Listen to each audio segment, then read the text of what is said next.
Good morning, good morning. How are you guys? Nice to see you. Thank you for joining me this morning again. It is a white one outside. Not too cold though. Not too cold. What do we got? 1 degree outside? Oh, minus 10. Minus 10. It is a little bit chilly. But thank you for joining me today. We're going to have a good one today. We're going to dive deep into the CFTC data for gold. I know a lot of you trade gold. I trade gold. And looking for a trade signal here. And price is moving higher. And we have to be aware of what's going on here. So looking at the CFTC data is going to reveal quite a bit for us because, you know, it's all-time highs, but is it a good time to be buying? I mean, do you want to be buying right now at all-time highs? Maybe, maybe not. We're going to look at the CFTC data. We're going to see if it's a good idea to be buying at these all-time highs. I think there's a good chance that a long signal will present itself, but you just need to know the context of what situation we're currently in right now. It may not be the greatest idea to be buying a gold right at these highs. All right. And so for us to be able to determine that, we got to take a look at the CFTC data. We'll look at the supply and demand dynamics on the charts, and then we'll have a better idea of whether or not gold is a good buy right now. So again, welcome, welcome. How can you join the Telegram discussion? Go to our website, www.whiteoakfx.com. At the bottom, there are links to our Telegram channel. All right, let me just shrink myself down, and now you start to see the data behind me. So here we have the CFTC data for gold right here.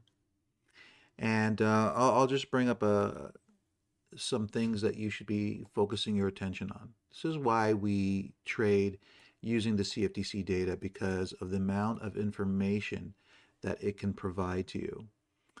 So when we look at the long column, what's the first thing you see? The long column is pretty much red. Okay? We've had moments where it was a darker red. And as you can see, we're entering into a darker red again. Okay? What does red mean? Red means the banks are really focused on those positions. And so they have been very focused on their long positions if you look back. 1 second, I'm going to sneeze. Bless me. And so if you take a look at long positions, you can see for quite some time the banks have been focused on long positions. Okay. In fact, we are still in what I call a bullish cycle.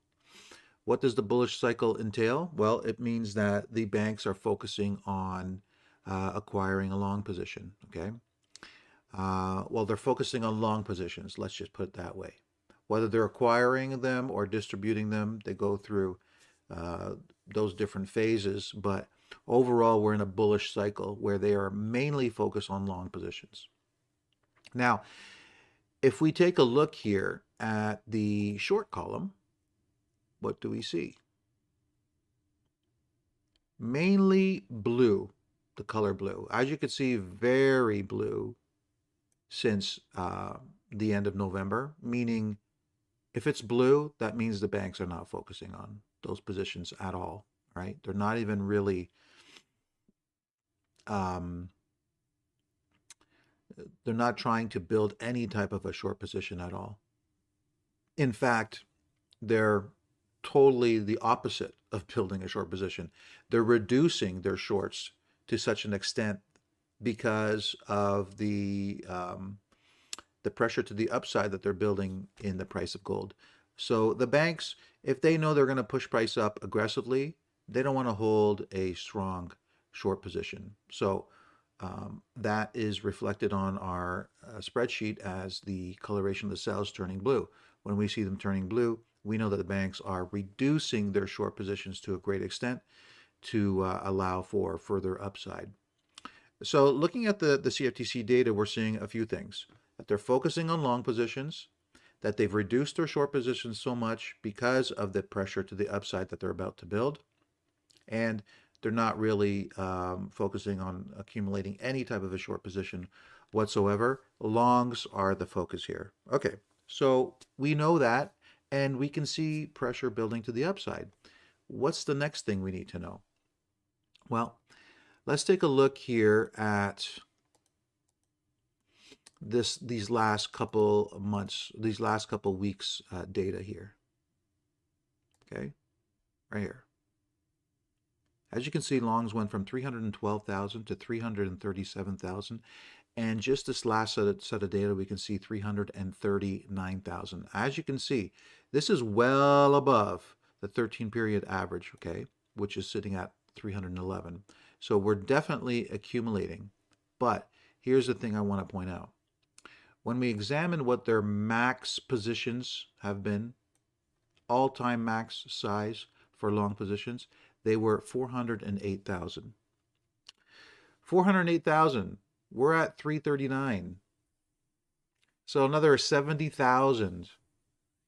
And that's it for price. Another 70,000. So, you know, we look at the numbers. We ask ourselves, what 70,000 look like? It's a good question. It's a question you should be asking yourself. Look at the data. When's the last time price went up about 70,000? Well, let's take a look here. We had 316, 309, 303, 307, 324, 302, 289, 282, went up to 291, 312. Let's look further back here. 340, 369, 387, 348. We have to go and take a look at the data. Okay, let me show you something. You're going to like this. So let's just erase all that. We need to see a move of 70,000. So I'm going to look through the data, and I'm going to look for the last time price, our positions went from a low amount to a higher amount by 70,000. Right, so we have here 280, 340, 60, that's 60,000. Okay, so let's use this example for instance. Okay, let's use this example for instance. Where we are right now, shorts are cooled off. Back here, shorts were cooled off as well. So we want same conditions, similar conditions. So July 2nd, 2024. So let's find July 2nd, 2024. July 2nd. We're going to put like a little marker. July 2nd, 2024 right here. And the data, when it increased, this is only 60,000, mind you. Okay, not 70. Short by 10,000, but this will do. July 23, 2024. July 23, 2024. So it was right here. Okay. So the last time price increased by about 60,000, we got this sort of a move from here to here. So what I do now is I copy and paste that.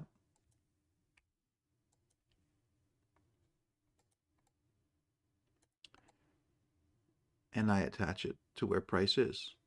And this gives me an idea of how much further we can have on gold, okay?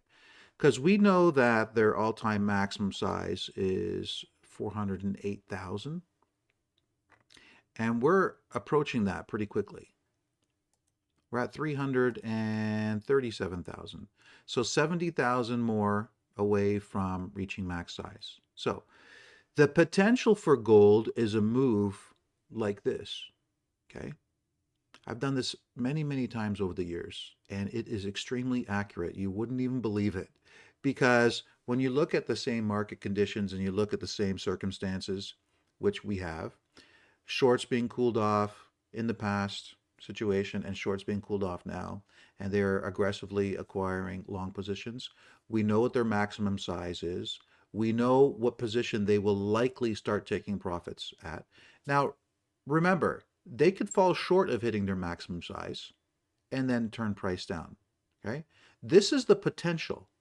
I'm not showing you this is exactly, I'm not saying this is exactly where price is going to go, because I don't know that.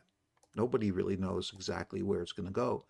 But we can have a good idea of what it would look like if they were to continue with their buying, what it would look like and represent on the chart. And so this is what we're looking at. This would take us to, 2,969. In fact, let's put a target there. CFTC projection target. It'd be nice to see in the future if we do get there. Wouldn't it be nice to see that? Yeah. So anyways, that's our projection for gold based on their data, based on their all-time maximum size and what is likely to come. So be aware of that, guys. They're accumulating, but upside is capped, at least from what I'm seeing. If we're going to see a longer term move, we need to see some kind of a situation where price comes up, which is great, no problem, but there needs to be a bigger drop, okay, for them to offload their long positions, enter into some shorts, cause price to drop, and then reload lower for a bigger move, because this is like overstretched, right? Once we reach this area, what else is going to cause price to go up? If they're reaching maximum size on their long positions, the only thing they can do is take profits on their positions. So it's only going to go higher if the big institutions are buying, okay? So if you are looking to buy now, that's your upside. There's not much more than that. For me, I want to buy when price retraces into significant demand zones, and I want to know that we have a lot of upside potential when price does eventually move higher. And that will be a lot better buying down here, because not only can I target a move to where we previously were, but I could also hold a position and leave it for even longer. Okay, I hope that makes sense to you. I hope that has brought some clarity to gold if you are trading gold. If you like today's session, I appreciate a like and maybe even a share if you got it. And that's it. I'll leave you with that for today. And hopefully you have a great day. We'll see you maybe tomorrow. You take care. Thanks, everybody.